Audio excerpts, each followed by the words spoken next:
You are listening to the cycling podcast at the Tour de France, brought to you by iWoka, flexible loans built for small businesses. iWoka.co.uk. Today we're in Villard-de-Lans.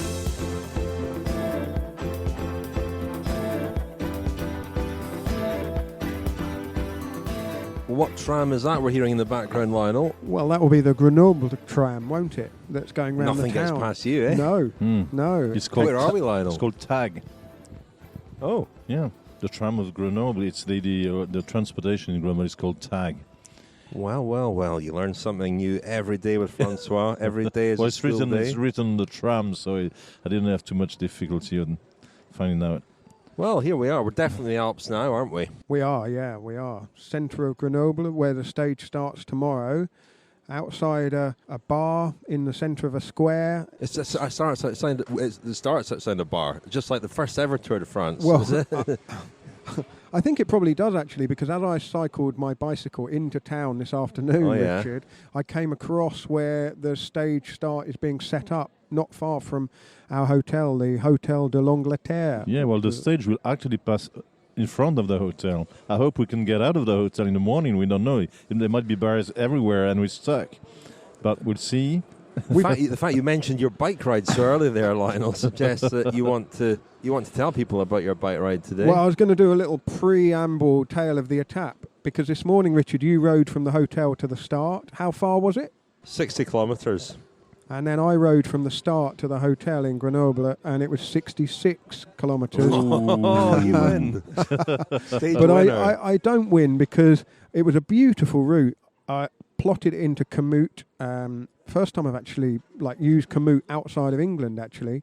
And you can choose on it, can't you, whether you're a serious cyclist or I chose serious cyclist. And it sent me over every flaming climb between there and here.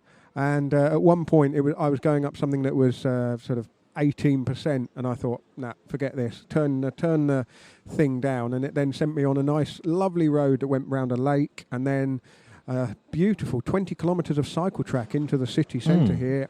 The only downside was didn't take me through any towns that were serving any lunch whatsoever. So my lunch was an emergency apple tart, didn't you? I had an emergency apple tart. Yeah, at I'm told there was a great restaurant at the top of the 18% climb, and an even better descent for your skills. But never mind. Yeah, well, never mind. I never found that out. But it was a lovely ride, and it was quite nice to get into the hotel and watch the last 50 kilometres of the race on the TV. Well, my bike ride, Lionel, since we're sharing this, and it wasn't a super exciting stage, so we can be forgiven maybe for dwelling on this briefly, but I rode out from Aix-les-Bains back over the climb.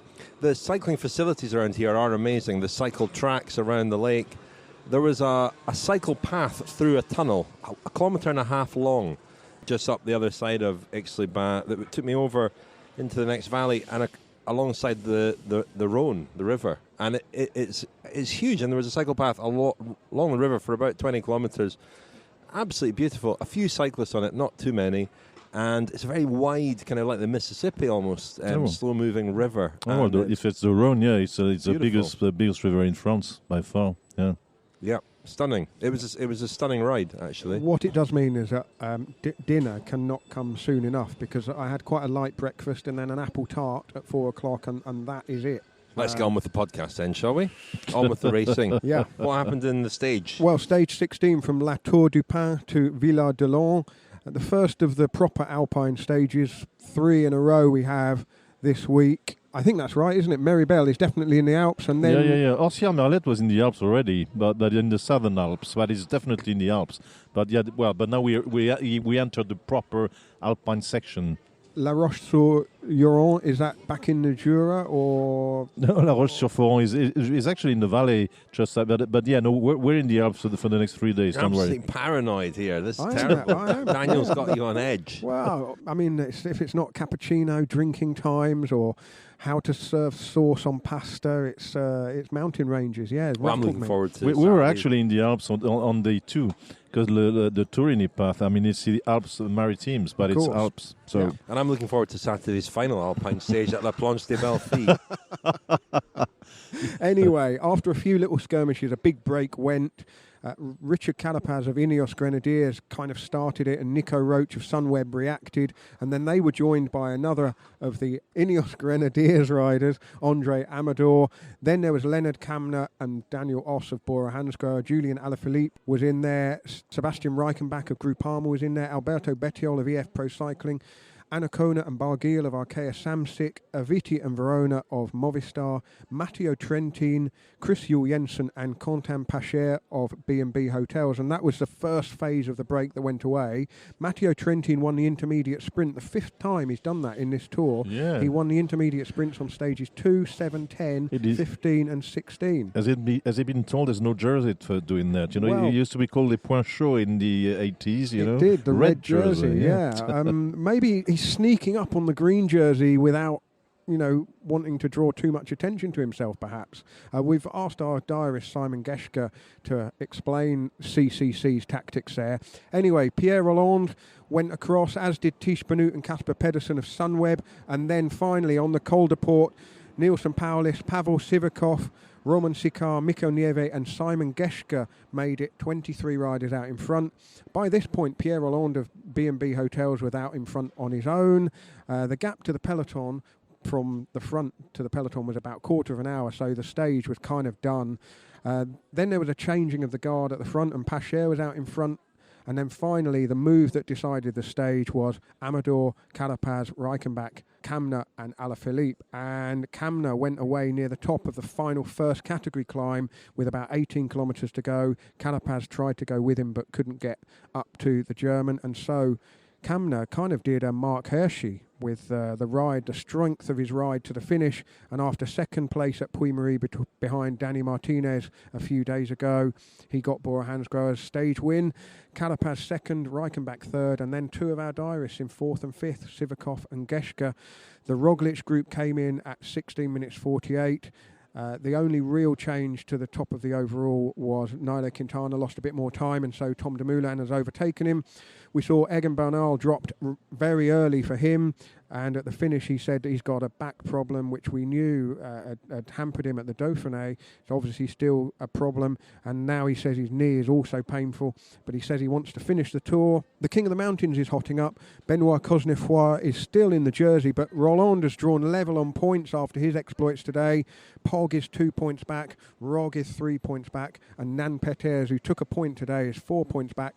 That competition will probably really change tomorrow on the climb over the Madeleine and up to Meribel. 40 points on the last climb to tomorrow. So in one climb you win the polka dot jersey. The guy who gets to the top there kind of gets back to the discussion we had yesterday about in the press conference about the KOM. If actually the KOM jersey is decided on one climb, and one, if there's a breakaway and somebody wins the stage, and it's the first time he's in the standings, he can still win the jersey on one climb, which is a little bit strange, but that's the way it is. Before I forget, Rich, just a couple of points of order. There were no positive COVID tests in the Tour de France bubble, so no positive tests at all. Jérôme Cousin of Total Direct Energy finished outside the time limit. It was very close as well for Cousin, and David Gaudu has abandoned the race as well, so there'll be no more waiting for Gaudu. You are listening to the Cycling Podcast, brought to you by iWalker. Flexible loans built for small businesses. Join 50,000 customers taking on life's twists and turns and scaling new heights with iWalker. If you run a small business, find out more at iWalker.co.uk. iWoca.co.uk. So I'm Patrick Healy, and I'm the owner of Peak Ascent Cycles, which is a bike shop based in the Peak District. The bike business can be very seasonal. The big challenge I had was obviously expanding the range due to public demand, but more importantly, just having that cash flow to be able to bring in new stock. And that's where iWalker sort of ticked all the boxes for me. I was surprised how quick and easy it was, if I'm honest. What it enabled me to do was just strengthen my stock profile. Some of it went into just adding to that marketing experience through my website. It enabled me to do more than I was expecting initially. Well, that was Patrick Healy from Peak Ascent Cycles, an iWalker customer. one of many who work in the cycling industry, actually, and it's one reason why Iwaka support us. They found that a lot of their customers were in the cycling industry, and there are a lot of cyclists at Iwaka. They're a very cycling-friendly company. They also, of course, sponsor the Kendall Cycle Club, as well as the Cycling Podcast. And thank you very much to Iwaka. If you want to find out more about how Iwaka can help you if you run a small business, go to iwaka.co.uk, iwaka.co.uk. So today felt like a bit of a phony war before the big tomorrow's stage in particular, as regards GC. But another big breakaway. Teams that are here not to win the Tour de France, but to try and win a stage. And finally, Bora-Hansgrohe got their stage. And, they deserve it because they are one of the teams who've really been trying and trying and trying again with different riders. And Lennard Kamna is a very talented young rider. I think I mentioned earlier, he really caught the eye during the Tour de France last year on one of the stages won by Simon Yates in the Pyrenees. He was very strong that day. Moved from Sunweb to Bora-Hansgrohe, and he rode the Sunweb way, in a way. Yeah, he did. He did a Sunweb today. But yeah, I mean, I don't think anybody could argue about Bora-Hansgrohe's deservedness of that stage victory. And we're hoping to hear from our audio diarist Lucas Postelberger on what exactly happened, and that'll be in our audio diaries Kilometre Zero episode tomorrow. But yeah, very well taken stage, and particularly because I thought Richard Carapaz and Ineos Grenadiers obviously out for something today, out to prove a point.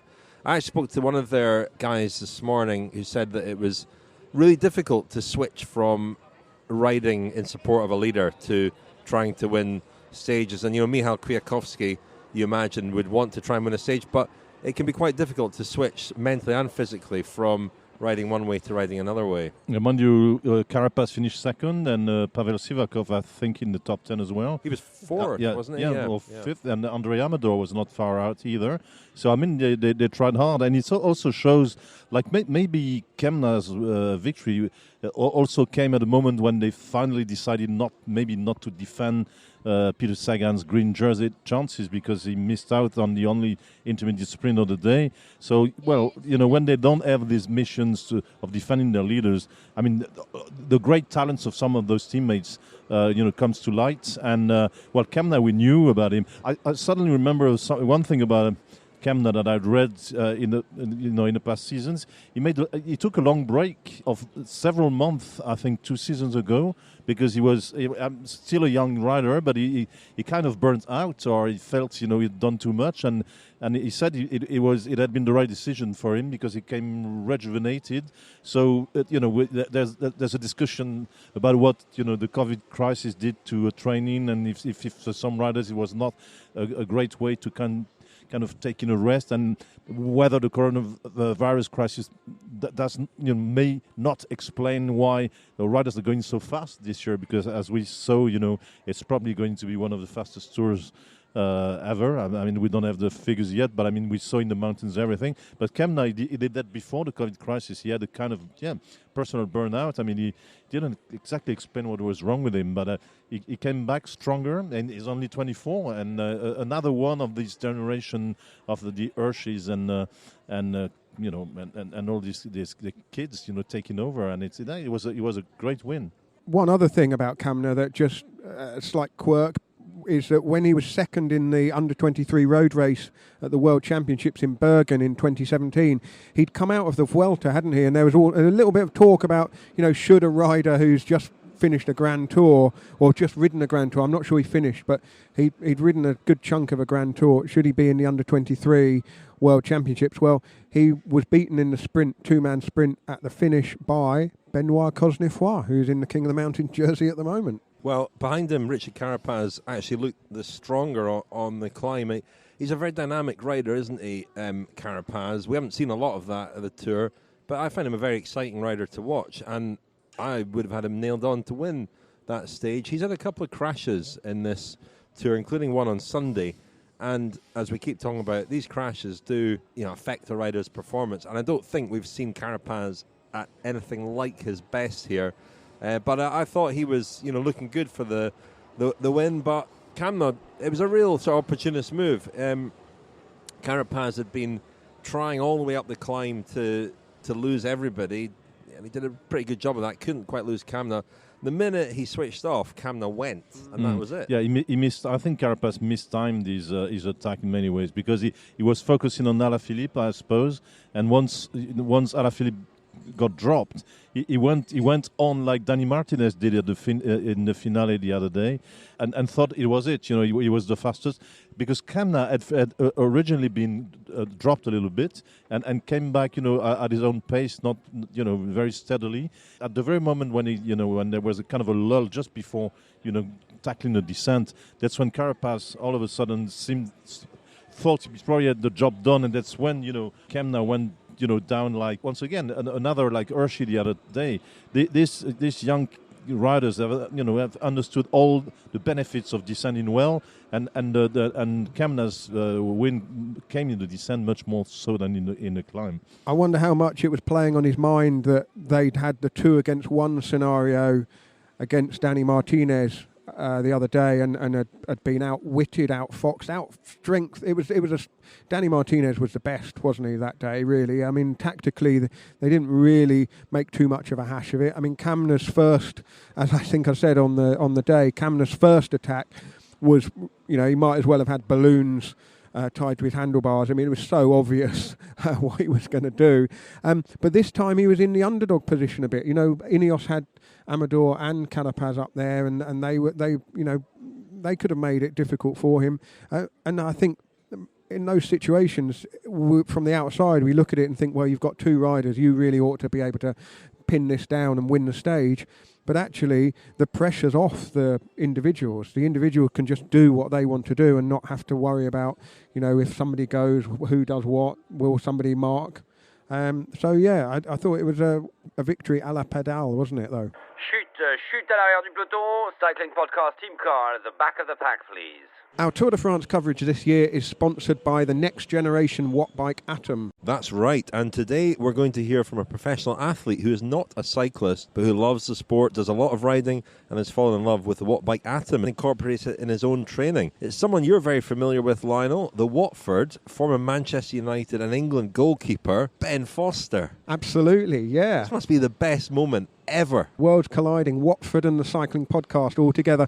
Funnily enough, Ben Foster was featured in the Guardian newspaper a few days ago, talking about his love of cycling and how when he retires as a footballer, he wants to go and tackle the great climbs of the Tour, the Giro and the Vuelta, and perhaps even ride Dirty Kanza. So let's hear from Ben Foster. For me, running it's not even an option. I'm a big guy anyway. I'm 6'4", I'm 92 kilo. Running is just a problem for me. It'll aggravate stuff, it'll aggravate the bones, and very rarely do any running of any sort. All my fitness work is done on the Wattbike in the gym, and it suits me down to the ground. To be fair, even I can leave it sort of 2 days before a game. I know 2 days before a game is my cut-off point from when I can do any serious cycling, really.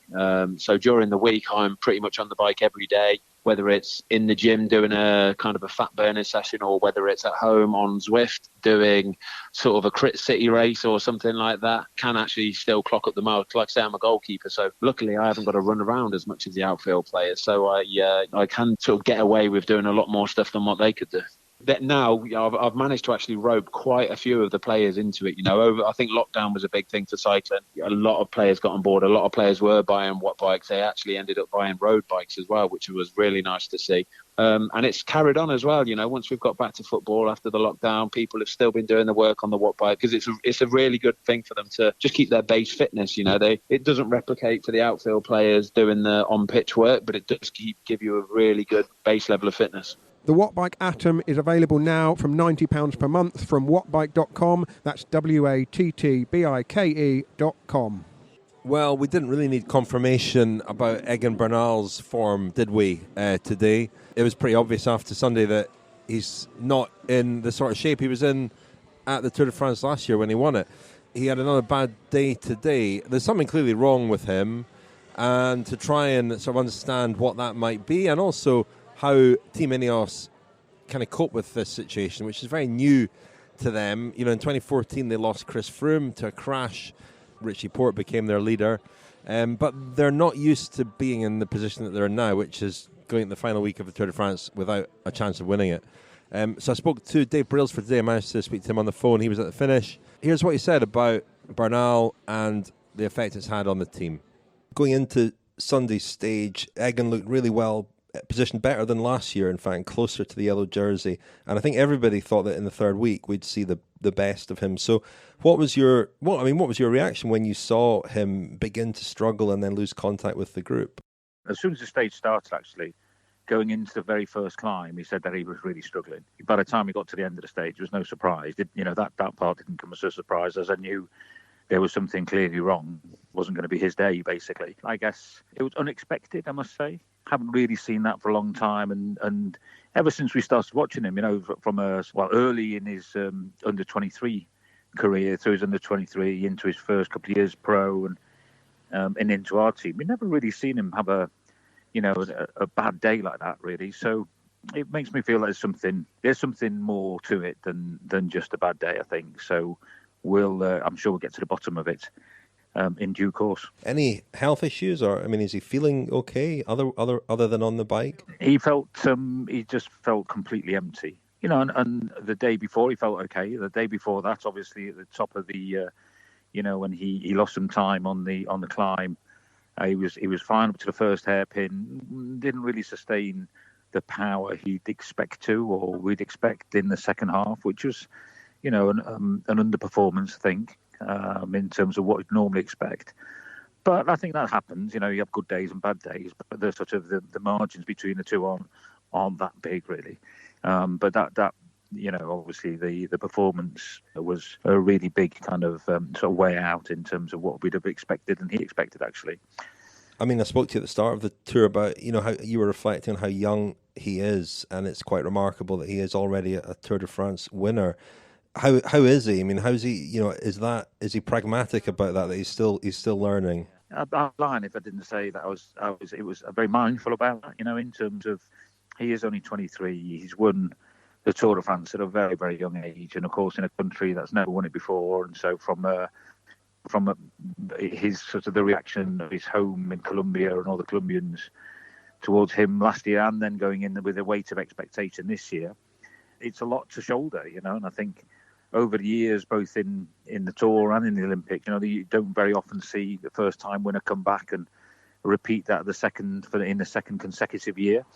And also, quite often in the Olympics, we saw athletes who reached the goal of a gold medal in the Olympics for the first time, and then struggled a little bit to back it up straight away after that. So it's not unexpected. And I guess my concern is that at 23, what you don't want is somebody to kind of grow up too quickly, as it were, and miss all of those sort of those younger years. And you're gonna have, the world that we've chosen to live in elite sport has got, you've got very, very high. It's like a roller coaster, very, very high highs. But equally, in order to get those high highs, you've got to accept that there's going to be some real low. I think you've got to learn, and I think all the great champions, they learn to win, but equally they learn to lose and how to respond to that. And I think that's what he's having to do now. And how about you? It's an unusual experience for you, I guess, as well. I remember 2014, after Chris Froome had crashed out. It was maybe similar in a way, but that's quite a long time ago. It must be odd being in the final week of the tour and not being in the position that you're used to being in. It is, but I think I'm a very different person now, maybe, and we're further forward than I was in 2014. And of course, we went, then Richie picked up the baton, as it were, and didn't quite work out for him on Chamroos. And that was, that was tough. That was a tough year. Obviously we have, in the 11 of times we tried to win the Tour, we've won it way more than we've lost. And we come here in more recent years trying to sustain winning, and sort of not losing, as it were, rather than being the challenger and stepping up and going to try and win. And I guess, as of the day before yesterday, we're now in that position where we're now the challengers again. So I think you can put it into context, really, and I think we're all very, very motivated and buoyed by the fact that, next year's Tour starts here, and we got the last week of the Tour to really think about, what can we do in this last week? To get into last week of the Tour de France with an opportunity of saying, okay, can we try something different nutritionally? Can we try, various kind of things that you'd never really risk in a normal, for us anyway, in a normal tour. Let's use the opportunity now and experiment a little bit, and see what we can learn and start thinking about next year already and build that project and get on a mission for next year. So I think that's the positive way of dealing with it. We saw Bernal at the end of the peloton, stretching and everything. It seems obvious that the back is the issue. But he had a kind of a smile on his face, and he said during the rest day he was going to try, to play the role of a domestique and go to the car and take the musettes and stuff, and he did actually. We saw that on TV, maybe I don't know if it's of his own initiative or if it's the advice from the team, but he's kind of trying to see what the others are doing for him in the rest of it. I mean, he never had that kind of experience, and so maybe they're trying to make it a learning last week of the Tour for Bernal, to realize that what the other guys do for him the rest of the year, and probably can sometimes boost this kind of experience, the kind of team spirit within a team. So and he seemed to be doing it very lightheartedly. So sometimes in defeat, reputations are enhanced, aren't they? People show their true colours, show their true selves in defeat, and a few people commented on the fact that when Bernal lost the Tour de France on Sunday and cracked and lost 7 minutes, he stopped at the finish and spoke for a long time to journalists, which he didn't need to do, and that showed real kind of class, I think. I mean, I asked Brailsford about Bernal as well, and he just said he's very honest, and he feels that he always has to tell people exactly what's going on. He doesn't want to sort of hide away.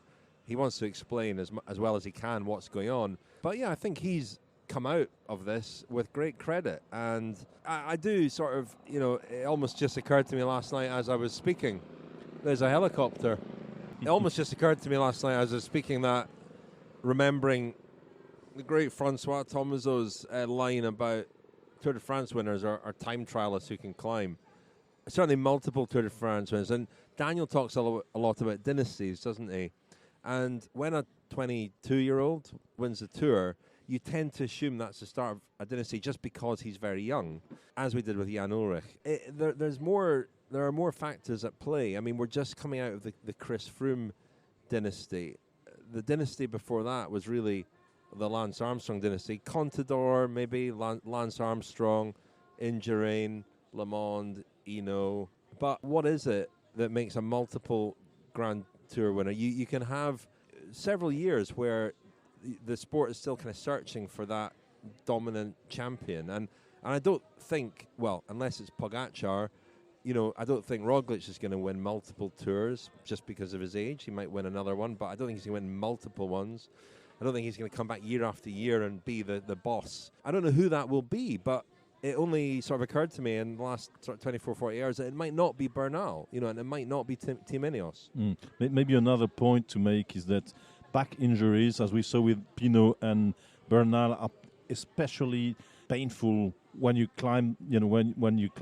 When you get up on the pedals and put yourself in the danseuse position, as we say, and that's when it really hurts. And so climbers are much more affected by back pains and after crashes than any other normal riders. So the Bernal issue as the Pinot issue, I mean, their downfalls look all the more spectacular as it is nearly impossible to climb properly with a back problem. It's hard to avoid the question that Brailsford got the team selection wrong. I mean, it was all for Bernal, which you would say, well, that's fine. But the pattern of Team Sky, Team Ineos over recent years has been to always have a second prong.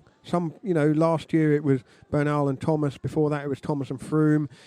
Even right at the beginning it was Froome and Wiggins. And the strength of that position is, one props up the other. I'm not saying that... Was it, though? I mean, okay, in 2013 it was Froome and Port, but 15, 16, 17, there wasn't. It was all for Froome. Well, yeah, I mean, he was by then a multiple Tour winner. I don't know. I just suppose we thought when they put Carapaz in at very late notice, no one was expecting Carapaz to ride the Tour, were they? We think at the expense of direct swap with Geraint Thomas. It's just a question. It's would they have been better off with Geraint Thomas here? I don't know. I mean, he's had a reasonable week at the Tirreno Adriatico. I'm not comparing the two races at all. For a start, Tirreno started a week later than the Tour did. Maybe, as you said, Richard, the kind of he needed to sort of back off again before coming up to a level. And of course, his objective has completely changed because he's now going to the Giro. But Ineos have not looked right really from the start. And so it doesn't. Nothing they had or nothing they could have done would have propped Bernal up with a back problem. So it's kind of irrelevant. But it does leave them in that position, a very alien position for them, where now they have to try and salvage something from the Tour. Yeah, we kind of fooled ourselves, when the team was announced, into believing that Carapaz and Sivakov could be number 2 and number 3. But they both crashes, to be honest. They both crashed, to be honest. And secondly, I think that maybe it's always easy now to say this, but maybe someone like Thomas, even in ill form, would have brought his experience. Look at what Dumoulin is doing. He's doing a lot of good for Jumbo-Visma, riding as a teammate or Racing. And maybe the problem with this team in Ineos this year is that it's too inexperienced and maybe too patchy. Sivakov is an interesting one. He might be the guy. He might be the guy because he is in that mould of being a kind of bigger, more robust rider. He had terrible bad luck here, but his ride at the Giro last year, Tour of Poland, Tour of the Alps, his performances last year suggested to me that he had everything in his toolkit to become a Grand Tour contender. The Cycling Podcast is supported by Science in Sport. Science in Sport, fueled by science. Thank you very much indeed to Science in Sport for supporting us on the Cycling Podcast. Lionel, you wouldn't have needed that apple tart if you'd had your Science and Sport products with you. Do you know, I did the whole check and realised that I'd left the little box of your Science and Sport products. They're for me. Quite. They are for you, and I thought I'm going to nick one of those. That's my secret stash. One or two of those, and then I forgot. I mean, they weren't mine to take. The orange cake bakes always serve me well. Yeah, they weren't mine to take. I snaffled one of them as I rode alongside the Rhone. I was absolutely cursing you for not sharing as I was climbing up the umpteenth hill on the way from there to here. But it would have saved me. Don't be like Lionel. Stock up with your Science and Sport products at scienceandsport.com with the code François. SICP25. There we go. Oh. A little flourish as the tour reaches its conclusion. Important announcement. Tomorrow, Wednesday, September the 16th, the second batch of STACY SNYDER'S cycling podcast mugs, cups, cappuccino sets, and beer cups. Whoa. A new development. Go on sale at 3 p.m. French time, 2 p.m. UK time, and 9 a.m. US East Coast time. Go to etsy.com/shop/Snyder Ceramics. We'll include details, the link to that in the show notes as well. These always sell out within minutes, and they raise money. All the money goes to good causes, and the good causes during this Tour de France are the Joy Riders in London, who help women discover cycling. It's particularly women from a Muslim background, help them into cycling and organise group rides and so on. And the Pichoun, a group in Bagatelle in Toulouse, very deprived part of Toulouse, where kids are given the opportunity to actually learn about sports journalism. And every year at the Tour de France, there's a group of young kids from the Pichoun. They make radio programs and they make a magazine. And I spoke to them last week. I think it was last week, maybe even the week before. I can't remember now. It's all kind of getting mixed up together. But I spoke to them. The guy I spoke to actually wouldn't tell me his name because he was one of their leaders and he did not want any attention. He didn't want any of the limelight. He said it's about the kids. So I don't want you to tell you my name even, which is fair enough. And but he spoke good English and he explained what they're all about. And but before we hear from him, let's hear from some of the Pichoun themselves. The four or five of the young kids who were there making a radio program as I sat and waited to interview them. Malo. Jade. Salome. My name is Rasoul. The kids, it's been like 10 years that they are coming to see the tour. In the beginning, it was just for one day. And then after several years, they were doing all the tour. And they were asking all the time, like, why the tour is passing all across France, but not in our district, which is a working class district. Everyone has different answers. In 10 years, they gained the tour at the bottom of the buildings. ISO, who's organizing Tour de France, they choose Toulouse, and they said, okay, the tour is gonna pass in Toulouse only if we go to Bagatelle, which is the district of the Pichouns. That's a big achievement. That was last year, and I saw you just recording just now.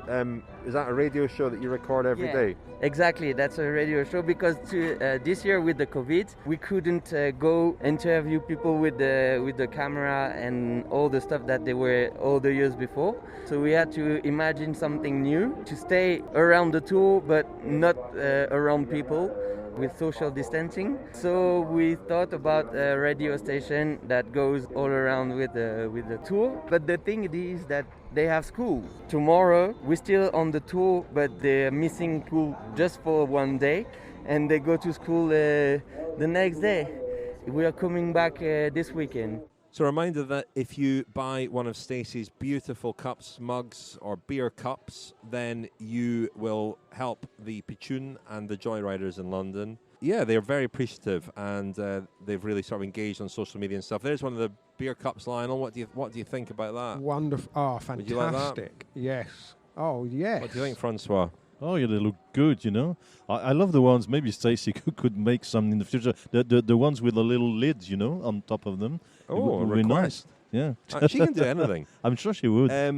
Also a reminder that Stacey is making a special one-off Pedlar de Charme cup for the overall Pedlar de Charme at this Tour de France. We haven't had many nominations, actually, but please send in your nominations. Where we want, Egan Bernal almost qualifies for, the way that he has handled his defeat with such grace and, going back and getting bottles and so on. I'm not suggesting that he should win it, but if you have a nomination for a Pedlar de Charme, let us know on social media or email us, contact@thecyclingpodcast.com. Now, somebody else I spoke to this morning at the start was Rod Ellingworth. I saw him deep in conversation with Matt Winston, the Team Sunweb coach. They know each other very well, of course. I think Rod was congratulating him on having had a really successful tour, 2 stage wins, and they were up there again today on a stage that meant a lot to Nicholas Roach, one of the riders in the breakaway. His father sort of laid the foundations for his Tour de France win in 87 here on a stage. I've written about this stage in my book Étape because it was a real doing over of Jean-François Bernard. You must have been here. I was there, yeah. Bernard, he punctured, then they attacked him through the feed zone, and it was a concerted thing. It was organised between Laurent Fignon, Charlie Motet, Stephen Roach, and because they didn't like the Jeff Bernard. He was a bit of a brat in his day. He was kind of the same generations as the young guns we see on this Tour de France. But whereas they are likable, Jeff was a very likable guy actually now, and is a good friend of mine. But to be honest, in 1987, he was a bit of a brat. Well, it didn't help that the previous year Bernard Tapie he was the sort of chosen son, wasn't he? And he promised him a Porsche if he won a stage, which he did. So he's probably driving around his Porsche, not endearing himself to his colleagues. In 1987, he was especially impressive in the Ventoux, Bernard. He won the time trial there. Looked like the possible winner of the Tour and successor to Bernard Hinault. But well, as you say, nobody wanted that. He was really kind of hated by the whole peloton and all of the, not the old guard, because the other guys were not so old, but the older guys decided this young kid should be taught a lesson, and that's what he did. There were stories about them having the maps out on the bonnets of the team cars. These were the days before team buses and VeloViewer and all the Garmins and all the rest of it. This was old school.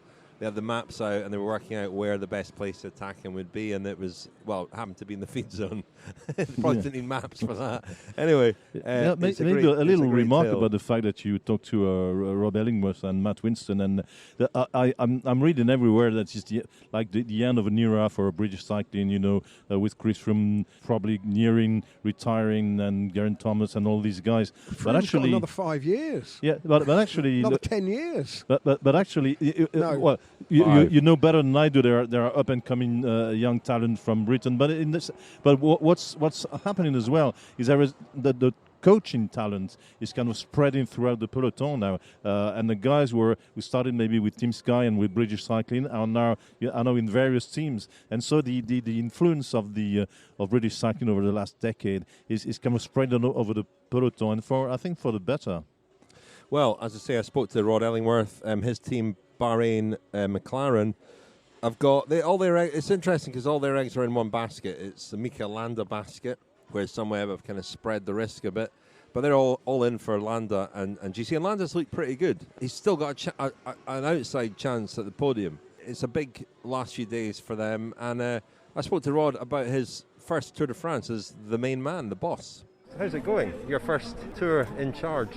Yeah, well, quite enjoying it, actually, quite enjoying the challenge, It's certainly a different role to what I've played in the past. When I think about what I was doing in the past in the old team was totally different to this, but I'm really enjoying it, and I sort of looking forward to this final week, really, I'm normally absolutely knackered at this point, and I'm not knackered, so it makes a total difference to me, Mikel looks like he's in one of the best, strongest climbers here. How much was he affected by his crash? And obviously, you pretty much lost Wout Poels really as a useful ally for him.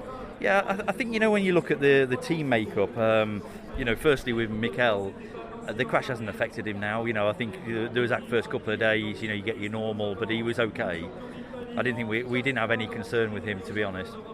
I think yes, he's proving to be one of the better climbers, but unfortunately, there was that loss of time on stage 7, and we, as a whole team, were really paying the price now. I still think he can come on the podium if we get it right, and if he really gets this next few days right, I don't see why he couldn't get on the podium, but it'll be a challenge, But there's one thing for sure, he's going to fight. He's really up for it. He's feeling good this morning, but to be honest with you, it's not the climbing, is it? It's all the other stuff that goes off, and as we can see with Bardet, with Monument, it's at them moments where it can be quite hard. But I think then behind, Wout hasn't been at his best since his crash, and we lost Rafa Vowles. But when you're in a position you're not leading, you're following anyway, and it's just about the team setting the guys up for the climbs. It is what it is. But the rest of the guys, Damiano fantastic, Peo fantastic. The rest of them all doing a superb job, to be honest. And I saw you, Rod, chatting to Matt Winston there, a guy you know well. And, it's really interesting because some teams come here with GC ambitions like your own, and they've come with a completely different kind of set of objectives. It's interesting the way different teams approach this race, and it's made it an interesting race. Oh yeah, I mean you look at the green jersey fight, and that's changing the GC riding as well, isn't it? Because everybody's having to consider how the green jersey is getting played out on the road, and then you've got teams like Sunweb and Winston who are doing a brilliant job. With a young team, isn't it? I mean, again, hats off to Matt. I think for him to step up to being lead DS in the Tour de France, from when we first started all working together in British cycling a few years back, I think well done to him. Yeah, absolutely. He's done a great job. You say there, Rich, that Mikel Landa's got an outside shot at the podium. I'll take that because he's quite a way down on Rigoberto Urán as it stands. But the stage tomorrow to Meribel, I guess, is the Queen stage of this Tour de France because it goes over the Madeleine and up to Meribel, a new climb, the Col de la Loze, which is a cycle path, effectively. Really interested to see that and how it's raced and what it looks like. Landa's going to have to do something. He can't just... Yeah, he can't just... He is. He's going to have to go forwards, isn't he? He's going to have to ride faster than the other riders in order to overtake them in the GC. He's going to have to pedal pretty hard. But I wonder, that's the sort of thing that could make tomorrow quite interesting. And I think today's you described it as a phony war. I mean, it wasn't even a phony war, was it? They didn't even pick up their pea shooters today. The GC riders, they just rode in. Well, they did. Riders love it when you say things like that. There was no. Don't they? I'm not saying it wasn't difficult. Not saying the terrain wasn't hard. Not saying they didn't go really fast. But there was no actual action to go well. Well, Miguel Angel Lopez, we saw he's in top shape. I mean, it was one of your bets for the podium in Paris, and again in the finale he attacked. Well, it didn't amount to much, but at least it showed that he still got a little bit of juice left. And yeah. But tomorrow will be a different story, surely, on the climb to Maribel. It's a much harder climb.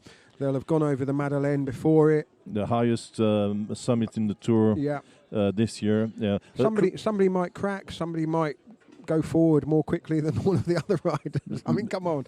Bloody hell, Richard, we can't reduce it down to I mean, credits insight. Hashtag insight. Credits to Landa is I looked at, because it struck me that there's been a reshuffle. I mean, some of the leading contenders in last year's Tour were obviously not here. But if you look at the GC from the last Tour and the GC from this year's Tour, there are very few names that I think there's only 6 in the top 15. They were in the top 15 last year, and among them are credits to their consistency. Landa is always a fixture, whatever we think and whatever with the kind of reservations we can have about him, is always there in the top 5, top 6, top 7. So I mean, Rigo Uran is also there. So these are the guys who for the past Tour de France have always been consistent, and